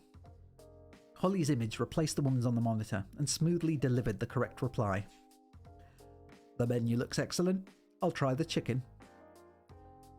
Holly, as the Esperantinos would say, Rimmer made the Ionian side smeg off with his 2 thumbs. Bonvolu aslendi ad la prodiston la swagna estas rano en mia bideo. And I think we all know what that means. Yes, said Holly. It means, could you send up the all porter? There appears to be a frog in my bidet. Does it? Rimmer was genuinely surprised. Well, what's that one? Your father was a baboon's rump and your mother spent most of her life with her pants around her ankles up against walls with astros. Look, said Holly, suddenly remembering why I was there. You'd better come down to communications suite. We're getting an SOS call. Chapter 16. Lister grabbed a cup of tea from the dispensing machine. They collected the cat and caught the express lift down to comm level 3. Aliens, said Rimmer, his eyes gleaming with the possibilities. It's aliens. Rimmer believed passionately in the existence of aliens. He was convinced that one day, Red Dwarf would encounter an alien culture with a technology so far in advance of mankind that they would be able to provide him with a new body, a new start. It's aliens, he repeated. I know it. Your explanation for anything slightly odd is aliens, said Lister. You lose your keys, it's aliens. A picture falls off the wall, it's aliens. That time we used up whole bog roll in a day, you thought that was aliens? Well, we didn't use it all. Rimmer shot him his best Rod Serling Twilight Zone look. Who did? Aliens used up our bog roll? Just because they're aliens, it doesn't mean they don't have to visit the smallest room. Only they probably do something weird and alien-esque, like it comes out the top of their head or something. Lister sipped his tea and mulled the concept over. Well, he concluded, I wouldn't like to be stuck behind one in the cinema. A huge screen 100 meters square hung down over the communications consoles, and 4 speakers, each the size of a fairly roomy Kensington bedsit, throbbed gently as Holly tried to establish contact by repeating a series of standard international distress responses over and over again in a variety of different languages. It's from an American ship, private charter called Nova 5, said Holly tonelessly. They've crash-landed. I'm trying to get them on optical. Oh, Rimmer sighed with disappointment. So it's not aliens? No, they're from Earth. I hope they've got a few spare odds and sods on board. We're a bit short on a few supplies. Lister sipped his tea. Like what? Cow's milk, said Holly. We ran out of that yonks ago. Fresh and dehydrated. What kind of milk are we using now then? Emergency backup supply. We're on the dog's milk. Lister froze, the styrofoam cup resting on his lips, the tea halfway down his throat. He swallowed. Dog's milk? Nothing wrong with dog's milk. Full of goodness, full of vitamins, full of marrowbone jelly. Lasts longer than any other kind of milk, dog's milk. Why? No bugger will drink it. Plus, of course, the advantage of dog's milk is that when it's gone off, it tastes exactly the same as when it's fresh. Lister dropped the cup into the waste chute. Why didn't you tell me, man? What, and put you off your tea? Something's happening. Rimmer pointed at the comm screen, which fizzled and buzzed with static. Also, I love that whole bit about the dog's milk. It's just like Holly in general. Something's happening, Rimmer pointed at the comm screen, which fizzled and buzzed with static. Slowly an image formed, the flat angular features of a mechanoid face, the head without curves, the mouth without lips. Thank goodness, bless you. Yeah, exactly. Although I just like the bit about it being full of goodness, full of vitamins, and full of marrowbone jelly. Anyway. Thank goodness, bless you. Crichton clapped his hands together. We were beginning to despair. We? Said the cat, arching his brow. I am the service mechanoid on board Nova 5. We had a terrible accident. 7 of the crew died on impact. The only survivors are 3 female officers who are injured but stable. Female? The cat looked at Lister. Is that female as in soft and squidgy? I am transmitting medical details. Digitized pictures of Richards, Schumann, and Fantozzi flashed up on the screen, followed by reams of data. Richards Yvette, aged 33, rank captain, compound fracture, left fibula, blood type O. Fantozzi Kirsty, age 25, rank star demolition engineer, multiple fractures both legs, blood type A. Schumann Elaine, age 23, rank flight coordinator, severe fractures right ankle, blood type O. The cat's eyes darted across the significant details. 3? All injured and helpless? This is tremendous! Not a good look for your cat. Rimmer turned from the screen and smoothed down his hair. Tell them, he said, a new tone of authority in his voice. Tell them that the boys from the Dwarf are on their way, or my name's not Captain A.J. Rimmer, space adventurer. Oh, thank you, Captain. Bless you. I'll tell them. Crichton shut down transmission. Captain? Lister inclined his head forward and looked over at Rimmer through his eyebrows, as if peering over a pair of imaginary spectacles. Space adventurer? It's good psychology. What am I supposed to say? Fear not, we're the blokes who used to clean the gunk out of the chicken soup machine. Actually, we know smeg all about space travel, but if you've got a blocked nozzle, we're your lads. That's going to have him oozing with confidence, isn't it? Hey, Head, the cat said to Holly. How far are we away? Not far. 28 hours, he guessed. Only 28 hours? The cat leapt to his feet. I'd better start getting ready. I'm the first in the shower room. Wah! He screamed with delight. I'm so excited. All of 6 of my nipples are tingling. Look, said Lister. This is a mission of mercy. We're taking an injured crew, urgently needed medical supplies. We're not going down to the disco on the pull. Dum dum dum dum dum dum dum dum dum. Disco music thundered out of Lister's 8-speakered portable wax blaster, which vibrated and slid across the metal surface of the sleeping quarters table. Dum dum dum dum dum dum dum. Lister mimicked the synth timp as he glided rhythmically over to his metal locker and pulled out his underwear drawer. One sock remained. He tutted and grooved over to his laundry basket. His dirty laundry basket. Dum dum dum dum. He pulled out 2 very hard, very stiff, rather dangerous-looking socks. Holding them at arm's length, he sprayed them liberally with tiger deodorant, and then put them on the table and hit them several times with a small toffee hammer. Dum dum dum dum dum dum dum. He moonwalked back to the locker, reverently took out an old paper bag, and fished out his lucky scoring underpants. They had at one time been blue. Now they were a yellowy grey with holes in the cheeks, and the elastic hung out of the waistband. He held them up in his arms, like he was holding the Turin shroud. These were the underpants he'd happened to be wearing the night he met Susan Warrington. Susan had got him drunk and taken advantage of his tender years on the 9th hole, par 4 dogleg, of Bootle Municipal Golf Course. He'd worn them again the night Alison Bredbury's dad had to be rushed off to the hospital with a heart attack, leaving him alone with Alison, the key to the drinks cabinet, and her parents' double bed. From then, they'd achieved in his mind a mystic quality. He'd worn them sparingly, not wanting to use up their magic powers. Obviously, they'd not always been successful. In fact, a lot of the time they hadn't been successful. And slowly, the dreadful thought began to occur to him that they might just be a rather ordinary pair of dog-eared Y-fronts, and not some talismanic, spell-kissed, warlock-woven, sorcery-spun article of enchantment. They were just a pair of knickers. But then he discovered if he wore them backwards, all their magical properties returned. Christine Kachansky. For 4 whole weeks, she was madly in love with him. For 4 whole weeks, he'd worn his backwards boxers, not daring to risk an ordinary pair. He'd washed them each night and worn them backwards throughout their relationship. Naturally, she'd asked him why. He told her he had 21 pairs of identical briefs and he always dressed in a hurry. She bought him new pairs and forced him to wear them. Like a fool, he did, and soon after their relationship has ended. Dum dum dum dum. He slipped on the sacred shorts, backwards and inside out.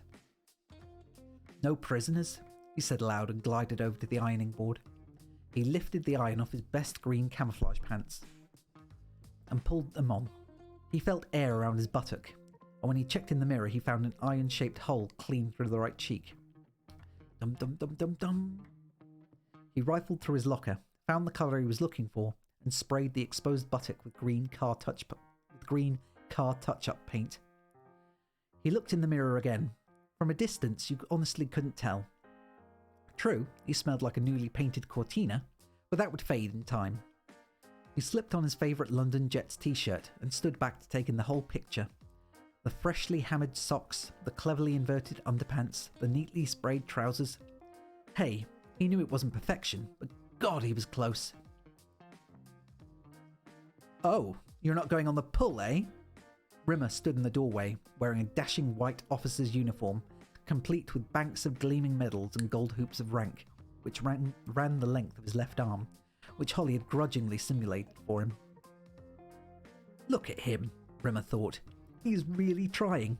He's wearing all his least smeggy things. That t-shirt with only 2 curry stains on it. He only wears that for special occasions. Those camouflage pants with the fly buttons missing. You're toffed up to the nines, he said aloud. That's rich coming from someone who looks like Clive of India. Oh, it started. Rimmer dusted off some imaginary dust off his gold epaulette. I knew it would. What as? The put-downs. It's always the same time, every time we meet women. Put me down, make yourself look good. Like when? I remember those 2 little brunettes from supplies. And I said I'd once worked in the stores, and they were very interested, and asked me exactly what I used to do there. And I said you were a shelf? Right, exactly. So? They laughed. Yes, at me, at my expense. Just don't do it, okay? Don't put me down when we meet them. How do you want me to act then? How do you want me to behave? Just show a little respect. For a start, don't call me Rimmer. Why not? Because you always hit the rim at the beginning. Rimmer. You make it sound like a lavatory disinfectant. Well, what should I call you? I don't know. Something a bit more pally. Arnie? Arm? Maybe? Something a bit more... I don't know. How about Big Man? Big Man? How about Chief then? The Duke? Cap? What about Old Iron Balls even? Rimmer could see he wasn't really getting anywhere. Okay then, he tried. What about the nickname I had at school? What, Bonehead? Impossible! Lister couldn't possibly have known his nickname at school as Bonehead. No one knew this, not even his parents. What on Io makes you think my nickname at school was Bonehead? Well, it had to be, didn't it?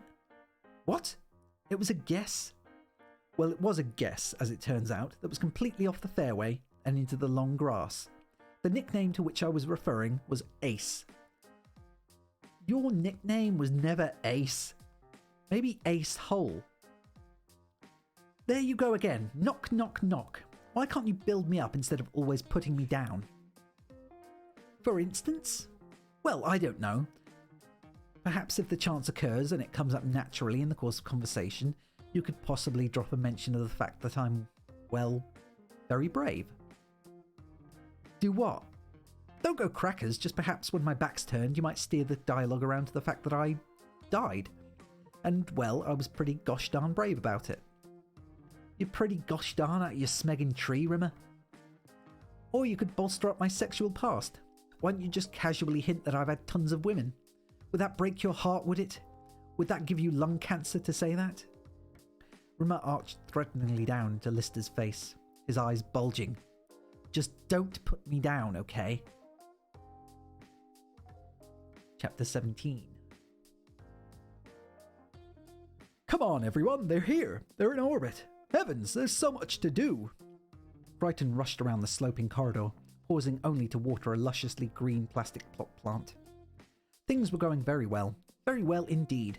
The girls had been a bit quiet and really most forlorn of late, being marooned light years from home with the scant hope of rescue. Had been very trying, to say the least. He'd done his best to keep them entertained, to keep their spirits high, but over the last few weeks he'd felt intuitively that they were losing hope. Even his Friday night concert parties, usually the highlight of the week, had begun to be greeted with growing apathy. Miss Yvette was especially guilty of this. She hadn't particularly enjoyed them from the beginning, and had told him so. The concert parties were always began in the same way. After baths and supper, Crichton would clear the decks while the girls played cards or read. At 9 sharp, the lights would be dimmed, and Crichton would tap dance onto a makeshift stage in the engine room, singing I'm a Yankee Doodle Dandy, juggling 2 cans of beeswax. And then he'd go into his impressions. His best one was of Parker, the mechanoid aboard the Neutron Star, but none of the girls knew him, so it never went down that well. Then there were the magic tricks, or to be more accurate, the magic trick. He would lie in a box and saw himself in half. It wasn't much of a trick because he actually did saw himself in half, and then the evening suffered a slight hiatus while they waited for the 40 minutes it took for Crichton to reconnect his circuitry. Then he'd round off the evening with a selection of hits from the student prince, and they'd play prize bingo. The prize in the prize bingo was always a can of Jiffy window clean. Nobody ever wanted a can of Jiffy window clean, so Crichton always got it back and it was able to be used for next week's prize. In an odd kind of way, Crichton was grateful for the accident. His life had taken on a new vitality. He was needed. The girls depended on him. His days were full. There was the cooking, the changing of the bandages, the physiotherapy, the concert parties, and of course there was the cleaning. Crichton almost took orgasmic delight in the housework. Piles of dirty dishes thrilled him. Mounds of unwashed laundry filled him with rapture. An unmopped floor left him dry-mouthed with lust. He loved cleaning things even more than he loved things being clean. And things being clean sent him into a frenzy of ecstasy. And at night, when everyone was safely tucked in bed and all the chores were done and there was absolutely nothing left to clean, then, and only then, he'd sink into his favourite chair, cushions aplump, and watch Androids. Androids was a soap opera aimed at the large mechanoid audience who had huge buying power when it came to household goods. Crichton had all 1,974 episodes on disc. He'd seen them all many times, but he still winced when Curritares was killed in the plane crash. He still wept when Rose left Benson. He still laughed and slapped his metal knee when Hudson won the mechanoid lottery and hired his human master as a servant. And he always cheered when Molly took on the android brothels, put the pimps into prison, and set the prostitutes free. Androids, he told himself, was his one vice. That and the single chocolate he allowed himself each viewing to conserve supplies. When he watched Androids, he wasn't just a mechanoid marooned light years from anywhere, with 3 demanding dependents and a never-ending schedule of work. He was somewhere else. Somewhere different, somewhere glamorous. He was Hudson, winning the lottery and hiring a human to serve him. He was Jay-Z, swinging the mega quid-buck deals, dining in the best restaurants, living his vast penthouse atop the Juno Hilton. He was someone else. Crichton rushed down the slope and into the main service deck where the girls were breakfasting. "Come on, they're here!" He clapped his hands. Richards, Schumann and Fantozzi didn't move. They hadn't moved, in fact, for almost 3 million years. The 3 skeletons sat round a table in freshly laundered uniforms and grinned. "I don't know what's so funny," said Crichton. "They'll be here any moment and there's so much to do." He clucked and shook his head. "Miss Elaine, honestly, you haven't even made an effort. Look at your hair." He fussed over to the table and took out a hairbrush. "What a mess you look," he hummed, "stay young and beautiful," and combed her long blonde wig with smooth, gentle strokes. When her hair was just so, he stood back and eyed her critically. He wasn't quite satisfied.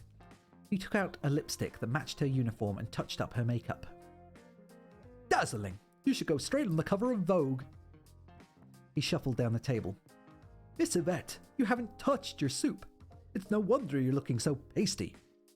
He patted her gingerly on the shoulder. There was a long, slow creaking noise, and the skeleton slumped face down into the bowl of tomato soup.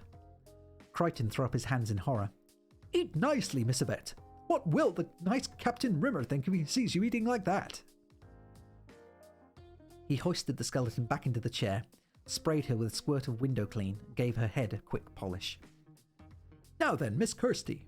He waddled over to the remaining skeleton and looked up and down. The trendy knee-length boots, the chic, deep red miniskirt, and the peaked velvet cap cocked at a racy angle. "No," he beamed, putting the hairbrush away. "You look absolutely perfect." The cat slinked down the docking bay gantry into the cold Starting again. Chapter 18. The cat slinked down the docking bay gantry in his gold hand-stitched flight suit, carrying a 2 feet high cone-shaped matching space helmet under his arm. He climbed up the boarding steps into the Blue Midget, where Lister and Rimmer were sitting in the drive seats waiting for him. He jumped into the cramped cabin, struck a pose like King of the Rocket Men, legs splayed, chest puffed out, hand on one hip, and said, "Put your shades on, guys! You're looking at a nuclear explosion in Lurex!" He gleamed a smile at them and fluttered his eyes. "You're looking good," said Lister, craning around. "Looking good? Did I hear a man say, looking only good? Buddy, I am a plastic surgeon's nightmare! Throw away the scalpel! Improvements are impossible! A spacesuit? Ah, a spacesuit, said Rimmer, with cufflinks. Listen, said the cat, dusting the console seat before arranging himself on it. You've got to guarantee me we don't pass any mirrors, because if we do, I'm there for the day. Lister flicked on the remote link with Holly. Holly appeared on the screen looking somehow different. Lister scrutinized the image. He couldn't quite work out what it was. Alright then, dudes. Everybody set? Lister twigged. Ollie, why are you wearing a toupee? Holly was upset. He'd spent some considerable time corrupting his digital image to give himself a fuller head of hair. So it's not undetectable then? It doesn't blend in naturally and seamlessly with my own natural hair. It looks, said Lister, like you've got a small furry animal nesting on the top of your head. What is wrong with everybody? Rimmer straightened his cap. 3 million years without a woman, and you all go crazy. He's right, thought Holly. Who am I trying to impress? I'm a computer. How humiliating to have that pointed out by a hologram. Out of spite, he instantly simulated a large and painful boil on the back of Rimmer's neck and made it start to throb. Blue Midget, the powerful haulage transporter originally designed to carry ore and silicates to and from the ship, looked strangely graceful as it flickered between the red and blue lights of the twin sun system, above the howling icy green wasteland of the moon that had become the Nova 5's graveyard. Lister peered through the furry dice dangling from the windscreen. Nice place for a skiing holiday? Rimmer stared unblinkingly at the tracking monitor. Nothing yet, he said helpfully. He slipped his finger down the collar of his shirt where a large boil was really beginning to hurt. Lister struggled hopelessly with the 12-gear levers. Each provided 5 gears, making it 60 gears in all, and Lister hadn't yet been in the right one throughout the whole of the 20-minute jag. The tracking monitor started to deliver a series of rapid bleeps. We've got it, Rimmer cried. Lat 27, 4 long, 17-7. Lister looked like he was speaking Portuguese. Left a bit and round that glacier. Oh, right. Lister landed appallingly in 47th gear. Blue Midget stalled, bounced and rocked before settling to rest with an exhausted sigh. Lister pushed the button marked C. The caterpillar tracks telescoped out of their housing, rotated down to the icy emerald surface and hoisted the transporter 10 feet above the ground. Hey, said the cat, impressed. You can really drive this thing. Actually, said Lister, I thought that was the cigarette lighter. The red-hot wiper blades melted green slush from the windscreen as Blue Midget rose and fell over the series of icy dunes. As they reached the peak of the next range, they saw, in the hollow below, the broken wreck jutting out of the landscape like a child's discarded toy. The gearbox groaned and rattled as they made their slippery descent down into the crater. Yoo-hoo! The cat squealed in falsetto and waved madly out of the portside window. Ah, come in, come in! Crichton ushered them in from the airlock. How lovely to meet you, he said and bowed deeply. Carmita, said Rimmer, speaking too loudly. What a delightful craft! Reminds me of my first command. He turned and hissed to Lister. Call me Ace. Lister pretended not to understand and walked off down the spotless, newly painted white corridor after Crichton, who was chatting banalities about the weather. Green slush again. Tut tut tut. The cat flossed his teeth one last time and followed them. Crichton, used to the strange tilt, walked speedily down the thin corridor, listing at an odd angle. He went through a large pear-shaped hatchway, and they followed him across what must have been the ship's engine room. Even Lister, who knew next to nothing about these things, could tell Nova 5's technology was far in advance of Red Dwarf's. Taking up 3/4 of the room was the strangest piece of machinery Lister had ever seen. It was like a huge series of merry-go-rounds stacked on top of one another and turned on their sides. Each of these was filled with silver discs, joined by thick gold rods, and at the end was what looked like an enormous cannon. What's that? Asked Lister. It's the ship's drive, Crichton replied. It's the duality jump. What's a duality jump? Don't be thick, Lister. Everyone knows what a duality jump is. said Rimmer, lying. Crichton scurried through the pear-shaped exit, and Lister practically had to sprint out the engine room to catch up with him two corridors later. Suddenly, the cat swiveled as they passed a full-length mirror recessed in the wall. His heart pounded. His pulse quickened. He felt giddy and silly. He was in love. "You're a work of art, baby!" he crooned softly at his reflection. Lister turned and shouted, "Come on!" "I can't! You're gonna have to help me!" Lister picked up his gold-booted foot and started to yank him down the corridor. Unable to help himself, the cat hung onto the mirror. His gloved fingers squeaked across the glass surface as Lister pulled him free. "Thanks, man," the cat said gratefully. "That was a bad one." "I'm so excited," said Crichton, shuffling along and absently dusting a completely clean fire extinguisher. "We all are. The girls can hardly stop themselves from jumping up and down." "Ha ha ha," brayed Rimmer falsely. Carmita. "Ah," said Crichton. "Vi Peyruis Esperanton, Capitano Rimmer." "I'm sorry?" "Vi Peyruis Esperanton, Capitano Rimmer." "Come again?" "You speak Esperanto, Captain Rimmer." "Ah, oui, Jabal, si. Rimmer searched desperately through his memory for the appropriate phrase. Mercifully, it came to him. "Bon volu Alescendi, la perdonestine, lausein estas rano en mi bideo." "A frog?" said Crichton. "In which bidet?" "Ha ha ha," brayed Rimmer, even less convincingly. "It doesn't matter, I'll deal with it myself." Crichton walked up around the corner and down the ramp onto the service deck. "Well, here they are," he said. Without looking where Crichton was beckoning, Rimmer bent down on one knee and swept his cap in a smooth arc. "Carmita," he purred. Lister and the cat tumbled in behind him. Their eyes met the hollow sockets of the three grinning skeletons sitting around the table. There was a very, very long silence. It was followed by another very, very long silence. "Well," said Crichton, a little upset. "Isn't anybody going to say hello?" "Hi," said Lister weakly. "I'm Dave, and this is the cat, and this here is Ace." Rimmer still hadn't closed his mouth from forming the final vowel of Carmita. Lister leaned over and whispered to him conspiratorially, "I think the blonde one's given you the eye cap." "Now," Crichton clapped his hands, "you all get to know one another, and I'll run off and fetch some tea." He staggered off up the slope. "I don't believe this," said Rimmer, massaging the H on his forehead. Lister looked at him. "Be strong, big man."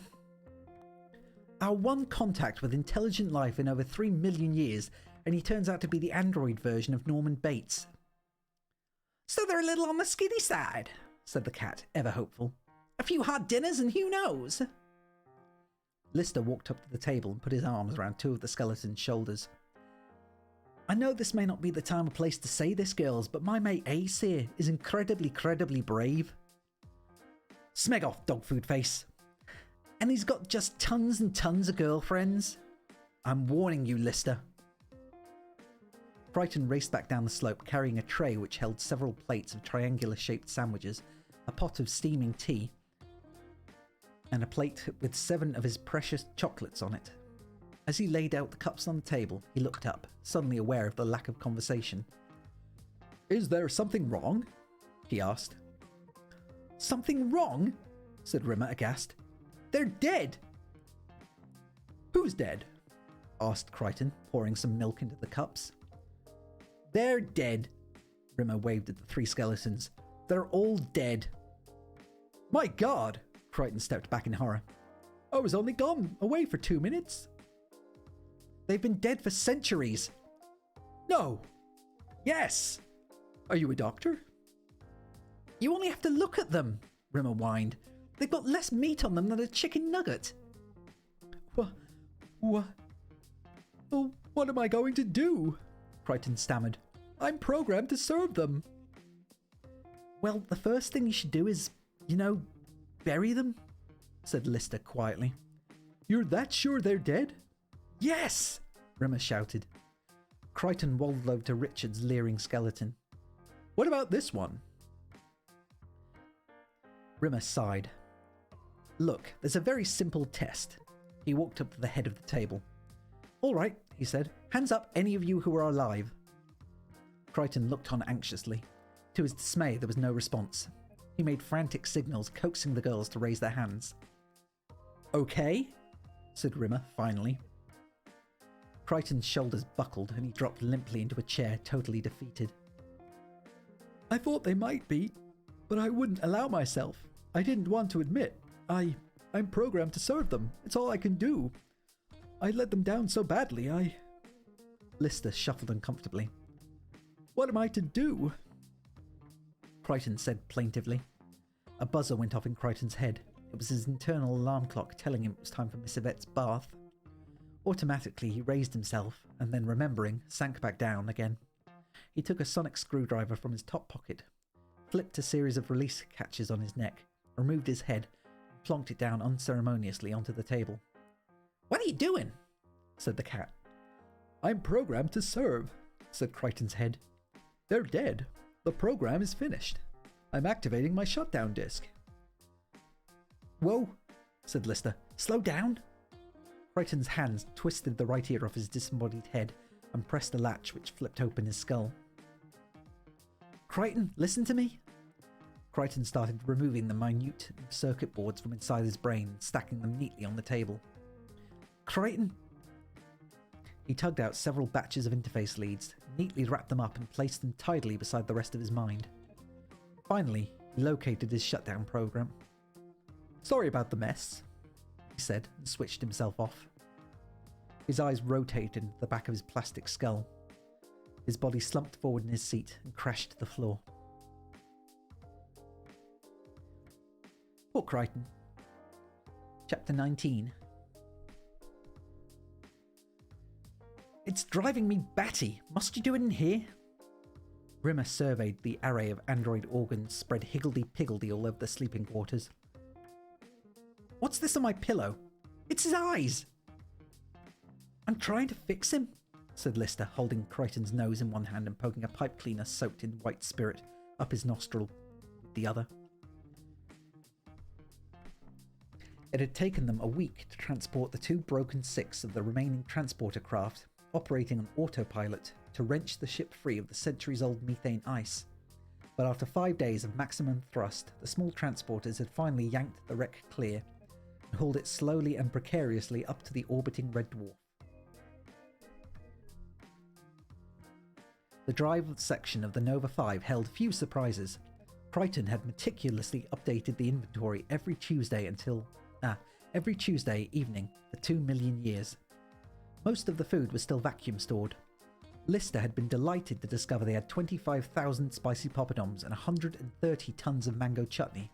Enough, he pointed out at the time, to keep him happy for the best part of a month. There was, thankfully, nearly 2,000 gallons of irradiated cow's milk, and Lister had insisted the dog's milk be flushed out into the vacuum of space, where it had instantly frozen, leaving a huge dog milk asteroid for some future species to ponder over. Why do you have to keep his bits all over my bunk? So I know where they are? Yes, well, I'm sorry, but I refuse to have someone else's eyes on my pillow.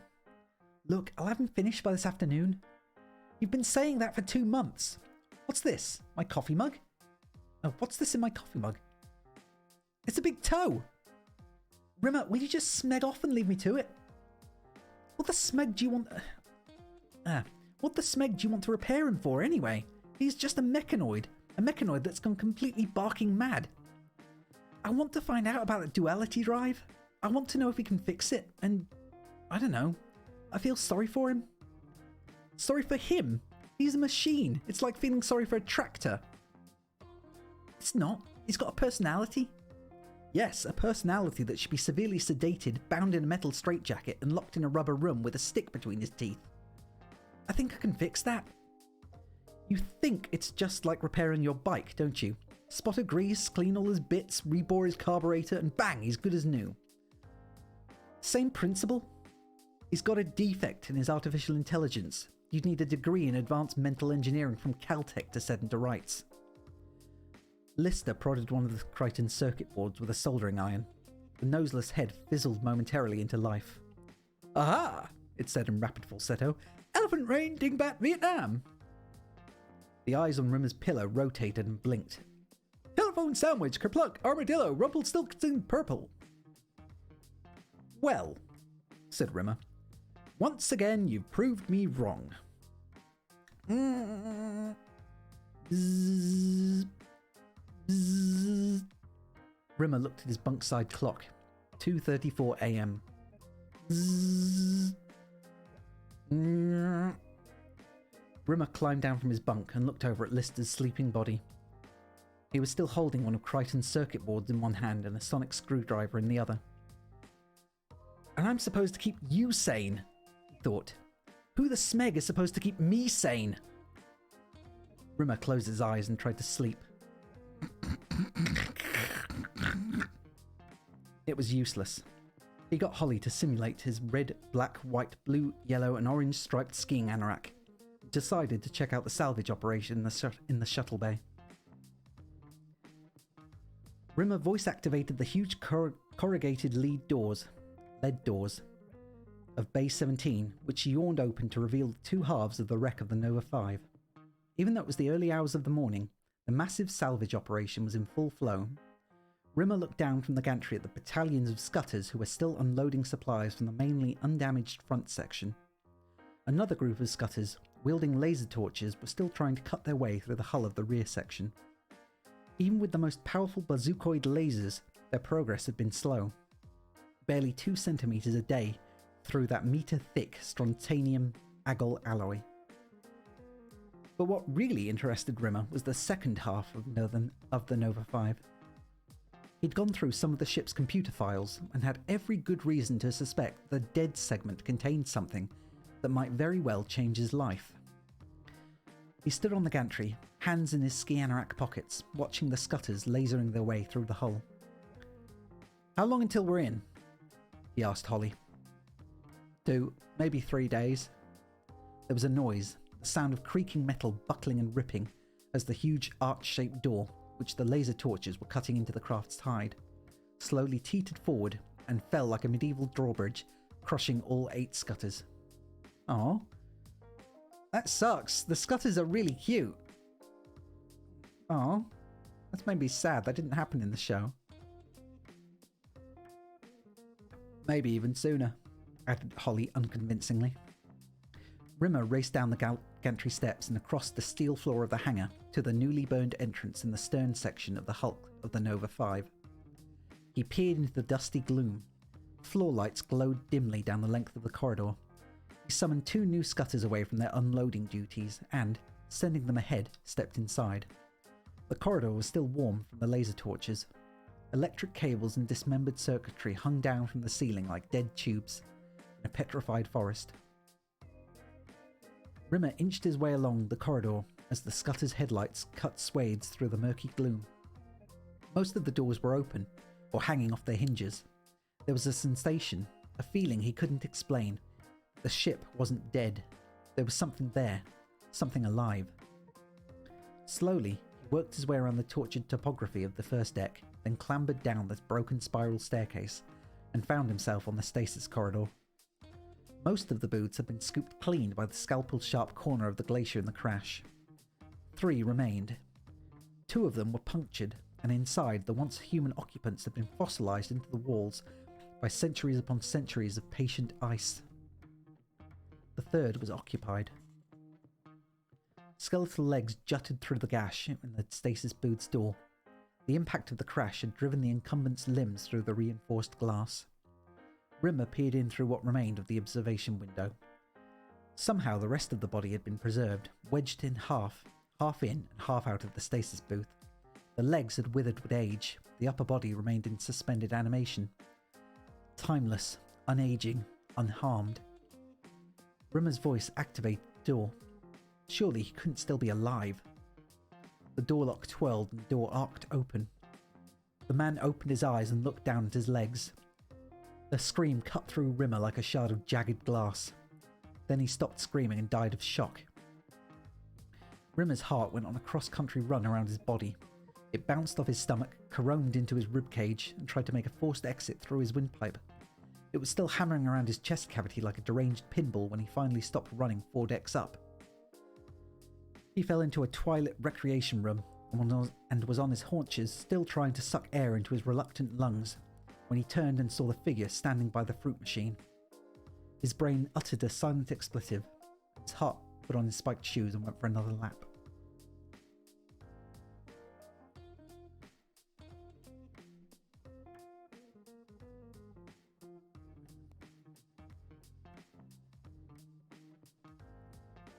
Chapter 20. The figure turned to face him. The hologrammatic H on her forehead glinted fluorescently in the blue light of the games room. "Ah, there you are," she smiled. "Where's Yvette? I've been waiting for ages." "Yvette who?" "I needed those course calculations." She walked 6 paces towards him and held out her hand. "Thank you," she said and disappeared. Suddenly, she reappeared at the fruit machine with her back to him. "Are you okay?" said Rimmer, getting to his feet. She turned. "Ah, there you are," she smiled.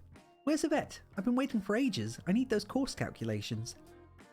Yet again, she stepped towards him, held out her hand, and vanished, reappearing once more on the other side of the room. "Ah, there you are," she smiled again, and Rimmer left. "Quark, Dingbat, Fysiegard, Netherlands," said Crichton's disembodied head. "Smirk, window clean, double helix badger." Then there was the fzzz of a circuit shortening, and his eyes blinked closed. A thin wisp of smoke curled up from his open skull. Lister cursed. He peeked into Crichton's mechanoid brain, tutted, and fished out a half-eaten 3-day-old cheese sandwich with chili dressing. He prodded around with a soldering iron, absently biting into his sandwich. The cat walked in with his lunch on a tray and sat down at the table. "If you try and take this food, you're in serious personal danger." "I'm not going to try and take it." "Just don't even think about it." The cat pulled an embroidered lace lobster bib out of his top pocket and tied it around his neck. From inside his pocket, he produced a solid silver case lined with velvet and containing an exquisite set of gold cutlery with hand-carved mother-of-pearl handles, which he placed at either side of his plate. He rubbed his hands together and went into his food-taunting eating ritual. "I'm gonna eat you, little chickie," he chanted at the chicken, Marango. "I'm gonna eat you, little chickie. I'm gonna eat you, little chickie, 'cause I like eating chicks." The song finished. He looked away from the food like a baseball pitcher checking the bases, and then suddenly flicked the chicken off his plate, and in the same smooth movement, caught it in midair with the same hand and put it back on the plate. "Too slow, Chicken Marango," he chided. "Too slow for this cat." "Why didn't you just eat it?" "It's no fun if you don't give it a chance." "But it's dead. It's cooked." "Whoa!" The cat slapped his hand down on the plate, sending the chicken spinning into the air and over his shoulder. He kicked it away from the chair, somersaulted backwards, and caught it in his mouth before it hit the ground. "Hey, this chicken is faster than I thought." He put the chicken back on the plate and started to juggle the potatoes when Rimmer walked in. "Gentlemen," he beamed broadly, "there's someone I'd like you to meet. Someone who's a deep personal friend of mine. Someone who, I'm sure, will enrich all our lives. Someone I've decided who will be a much more interesting and stimulating bunkmate for myself, which is why I intend to move in with this someone to the spare sleeping quarters next door. Gentlemen?" Rimmer gestured like a medieval courtesan, and into the open doorframe stepped someone Lister and the cat recognised instantly. There in the hatchway, standing beside Arnold J. Rimmer, was another, completely identical Arnold J. Rimmer. Chapter 21. After Rimmer left the woman by the fruit machine, he rounded up the scutters and made their way down to the broken stairwell to the Nova 5 hologram simulation suite. Her personality disc, scarred and warped, spun round and round in the drive, aimlessly projecting her through the same piece of dialogue for the zillionth time in a pointless perpetual motion. The woman's name had been Nancy O'Keefe, a flight engineer, second class. She'd been the highest ranking casualty in the ship's rear section. What remained of the computer's intelligence had automatically recreated her, even though her database was corrupted beyond repair in the accident. Rimmer told Scudder to eject the disk and started searching through the rest of the Nova 5's personality library. One by one, he went through the 8 women, 2-man crew. One by one, the Scutter's clumsy claws placed each of the disks in the drive and booted them up. And one by one, all 10 members of the Nova 5 were resurrected before him. Each in some way was corrupted. All 10 disks were unplayable. The frustration of it! For 2 cruel hours, while he went through each of the disks, he'd been able to entertain the prospect that at last he could acquire a companion. A hologrammatic companion who could understand how it felt to be dead. How it felt to be a hologram. How it felt... Someone who could touch him. Yes, holograms could touch. Someone he could touch. To touch again. To be touched. But no. Denied. All 10 discs warped, scratched, ruined. All 10 discs destroyed in the crash. Rimmer sat down and tried to think. What if he could copy his own disc from the Dwarf hologram library and then use Nova 5's disk drive to simulate a duplicate him? 2 Arnold Rimmers. 2 hims. Who better as a companion than his own self? Arnold J. Rimmer 1 and Arnold J. Rimmer 2. Brill smegging illiant. I've got to say, I hate that plan because if I see any of myself in another person, I usually find that I can't stand them. Because I don't think I would get on very well with myself as it is. I don't think that says good things about me, but also I've heard that that's a general consensus kind of thing, that people don't like seeing themselves in other people. But I don't know. Yeah. 22. How to be a winner. An introduction to Peyruis. Ours, said the 2 Rimmers simultaneously. Lister tossed the book into the computer trolley with the rest of the Rimmer's belongings and picked another off the shelf. Cooking with chilies, he read. Yours, the Rimmers chanted in unison. Lister tossed it back on the shelf, then turned and opened the locker marked Rimmer AJ BSc SSC, which long ago Lister had learned stood for Bronze Swimming Certificate and Silver Swimming Certificate, and started to heap all the contents onto the trolley.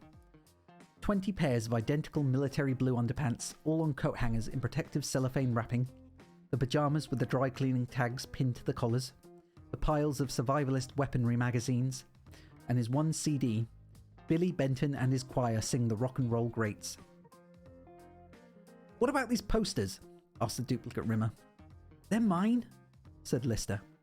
I know they're yours, but the blue tack isn't. You want to take the blue tack?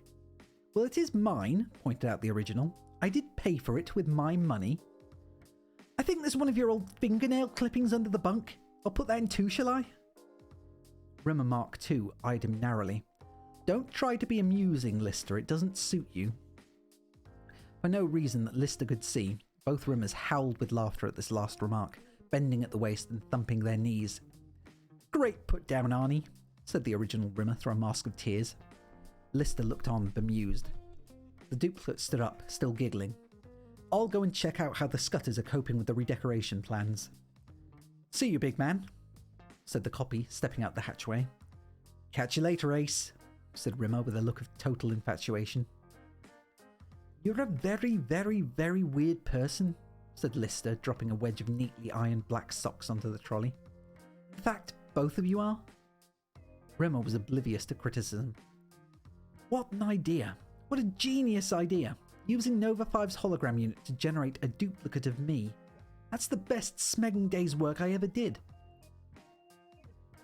Of all the people you could have brought back, anyone in the Red Dwarf crew, you decide to copy your own disc and bring back another you. That's turning narcissism into a science. I wanted a companion. Who more interesting and stimulating than myself? Why didn't you bring back one of the girls? Because all the girls thought I was a prat. Well, one of the guys then? They all thought I was a prat too. Everybody thought I was a prat except for me. Which is why I brought back the old Duke. Old Iron Balls himself. Bonehead too? How could there only be one? I don't have to take this anymore. Rimmer sighed happily. I don't have to take the put-downs, the smart aleck quips, the oh-so-clever snide asides. It's the dawn of a new era for me, Listy. No more you with your stupid, annoying habits. No more you holding me back, dragging me down. Me? How did I drag you down? Oh, let me count the ways. What ways? Humming. Humming? You hummed persistently and maliciously for 8 months, every time I sat down to do some revision. So you're saying you never became an officer because you shared your quarters with someone who hummed constantly? Not occasionally. Constantly. You failed your astronavigation exam 8 times before we'd even met. There you go again, always ready with the smart aleck quip. It's not a quip, it's a fact. There you go again, putting me down. So, what else did I do besides hum? Everything. Everything you did was calculated to hold me back, put me down and annoy me. Like what? Exchanging all the symbols on my revision timetable, so that instead of taking my engineering finals, I went swimming. They fell off, I thought I put them back in the right place. Swapping my toothpaste for a tube of contraceptive jelly? That was a joke. Yes, the same kind of joke as putting my name on the waiting list for experimental pile surgery. The point is, you have always stopped me from being successful. That is a scientific fact. Rimmer, you can't blame me for your lousy life. Not just you. It's been all my bunkmates. Pemberton, Ledbetter, Daly, all of you. It's always the same. It's never you, is it? It's always someone or something else. You never had the right set of pens for your G&E drawing. Your dividers don't stretch far enough. Well, they don't, protested Rimmer. In the end, you can't turn around and say, sorry, I buggered up my life. It was all Lister's fault. It's too late. My life's already been buggered up. It's my death that concerns me now, and I have no intention of buggering that up. Rimmer turned on his heels. Because I'm getting out of here and moving in with myself.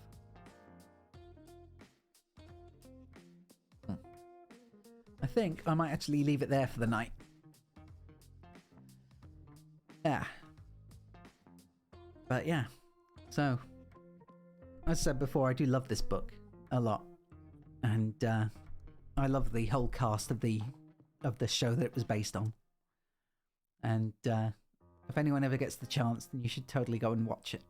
At least so it can actually be brought to life better than I can. Because it's just really good. And it isn't quite as bleak as some of the stuff in here makes out. But it's still very funny. And it was one of my favourite shows as a kid. And I only just caught up with the last 3 seasons.